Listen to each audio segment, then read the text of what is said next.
Salut, c'est Trado.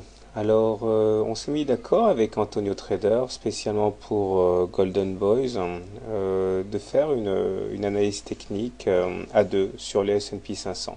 Je m'occupe du journalier et Antonio Trader se tapera tout ce qui est horaire. Alors voilà où nous en sommes sur une unité de temps journalière, c'est-à-dire que chaque bougie que vous voyez là correspond à une journée de cotation. On voit que les cours sont en train d'évoluer à l'intérieur d'un canal bleu, ici dans lequel nous avons effectué déjà plusieurs rotations. Et si la rotation devait aller à son terme, on pourrait espérer aller chercher vers le haut les 1433 sur le S&P 500. À l'inverse, à la baisse, il faudrait s'attendre à aller chercher les 1367. C'est un petit peu technique, mais il faut connaître la notion de fourchette d'Andrews, ici en ocre, qui signifie que normalement, l'objectif naturel de ces fourchettes d'Andrews est d'aller chercher la médiane, c'est-à-dire cette demi-droite au milieu.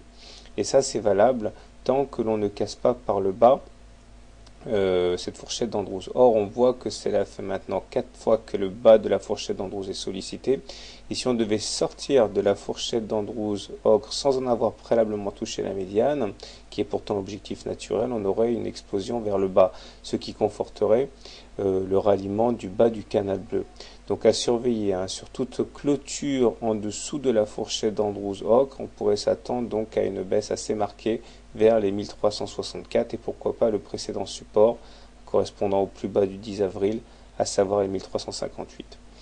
Sinon, on est en dessous d'une moyenne mobile à 20 séances ici qui est rouge et qui est baissière. Et puisqu'on est en dessous d'une M20 baissière, il faut considérer qu'on est en tendance baissière, ce qui plaide pour une cassure de la fourchette d'Andrews ocre et donc une accélération de la baisse à suivre. Les indicateurs techniques sont mal orientés puisque le stochastique, comme on peut le voir ici, lui encore n'est pas trop mal orienté puisqu'il est au-dessus de son signal. Par contre, si on regarde le MACD, c'est beaucoup moins réjouissant puisqu'on est dans la zone négative en dessous du signal, tandis que le momentum, lui, est négatif aussi.